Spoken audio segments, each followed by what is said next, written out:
John Devonshire. John Ferris Devonshire 1774–1839 was an officer in the Royal Navy. He joined as a volunteer aboard HMS Cumberland in 1788 and served in various vessels in the waters around North America and the West Indies until 1795, when he moved to HMS Boyne, the flagship of John Jervis. Devonshire was acting lieutenant for a while before Jervis promoted him to full lieutenant aboard HMS Terpsichore, at that time employed in the defence of a British garrison under siege on Basse-Terre. On 13 October 1796, Terpsichore captured the Spanish frigate Mahonesa off Cartagena. Devonshire was mentioned in dispatches for his part in the battle and consequently promoted to commander. In July 1800, Devonshire was given command of His Majesty's sloop Dart and fought on board at the Battle of Copenhagen on 2 April following, after which he was made an acting captain. His promotion was confirmed on 27 April, and he took command of HMS Glatton until the French Revolutionary War ended in 1802. In January 1812, Devonshire took command of the 64-gun HMS St. Albans and served in support of those under siege at Cadiz until French forces were forced to withdraw following defeat at Salamanca in July. Reassigned to North America in the 74-gun HMS Albion in February 1813, Devonshire was on blockade duty off Providence, Rhode Island, when, on 5 December, USS President escaped to sea. Devonshire later transferred to HMS Sceptre, serving in the English Channel, but was forced to resign his commission due to ill health. He was forced out of retirement in order to qualify for an additional promotion, and in January 1829 he took command of HMS Kent, a guardship on the Mahonesa at Plymouth. Devonshire retired a rear admiral on 22 July 1830. He was nominated for the Knights Grand Cross of the Royal Guelphic Order in January 1835 and died early in 1839. Early life and career. Born in Cornwall in 1774, John Ferris Devonshire joined the Royal Navy in 1788 as a volunteer aboard the guardship HMS Cumberland at Plymouth.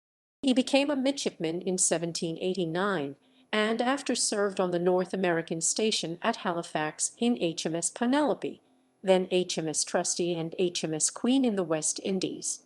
In 1794, Devonshire, who had been commanding various small vessels and co-operating with a Spanish brig in curbing piracy in the waters around Puerto Rico, was rewarded for his conduct when John Jervis promoted him to acting ninth lieutenant aboard the flagship HMS Boyne. Since the beginning of that year, Boyne and the other ships in Jervis's fleet had been supporting troops under Charles Grey in the capture of the French islands of Martinique, St. Lucia, and Guadeloupe. In June a French force landed on Guadeloupe, and by September had retaken much of the island, leaving the British forces penned in at Fort Matilda on the southern end of Basse-Terre. Jervis resigned at the end of November, and on doing so promoted Devonshire to full lieutenant aboard HMS Terpsichore. Under Captain Richard Bowen, Terpsichore was, at that point, employed in the defence and support of the garrison at Fort Matilda, now Fort Dilgres.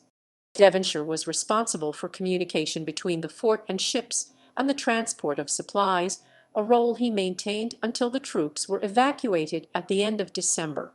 Terpsichore then spent some time in the North Sea. In December 1795, John Jervis went to the Mediterranean as commander-in-chief, and Terpsichore followed shortly after. Mahonesa.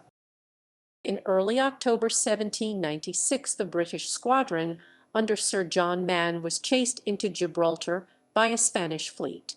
Terpsichore was sent to carry news to Jervis, and having met with HMS Pallas of Jervis's fleet on 10 October, set off on the return journey to Gibraltar. Terpsichore was off Cartagena on 13 October, when at first light a frigate was seen to windward, clearing for action and preparing to chase. Bowen was not keen to engage, knowing the Spanish fleet was near, and having 30 of his crew in the infirmary, and many more weakened by sickness, including Devonshire. Nevertheless, Bowen's sense of duty and belief in his men compelled him to fight. At 9:30, the two frigates were within hailing and distance, and Boyne ordered a gun fired to test the enemy's resolve, which was answered with a full broadside. After a close action lasting an hour and 25 minutes, the Spanish ship attempted to disengage. She was pursued by Terpsichore for a further 20 minutes before surrendering.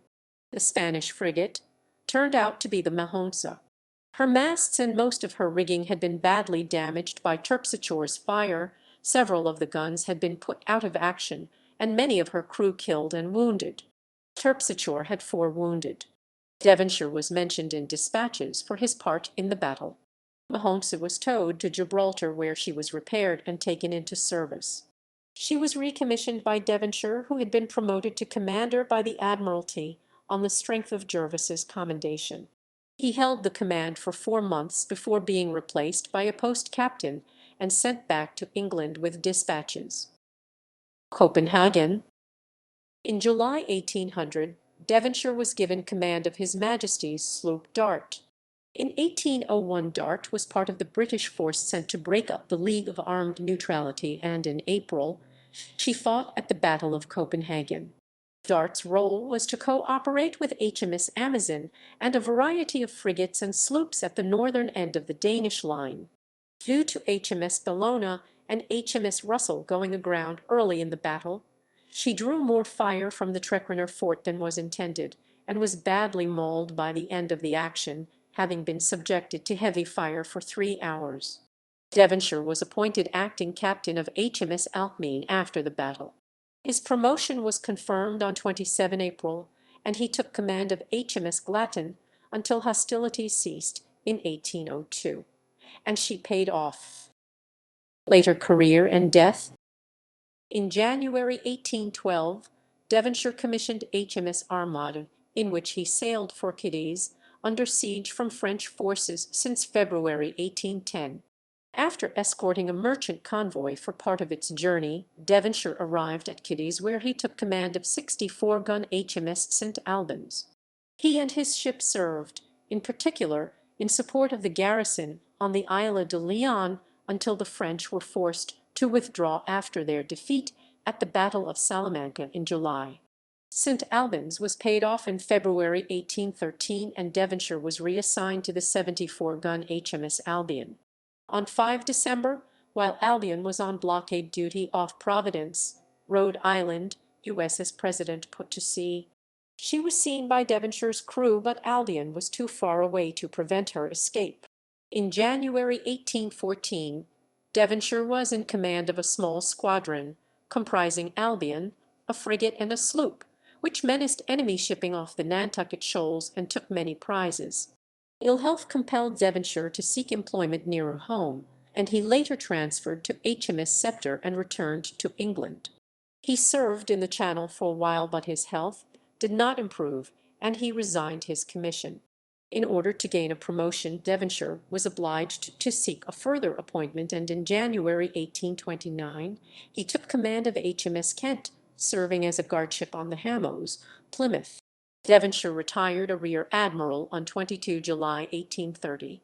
He was nominated for the Knight's Grand Cross of the Royal Guelphic Order in January 1835, and died early in 1839. Family. Devonshire had 2 younger brothers, who followed him into the Navy. The first, Henry, was born in 1775, and rose to the rank of lieutenant. Richard, born in 1784, eventually became an admiral like his oldest brother, but Henry failed to appear on the Navy list after 1804.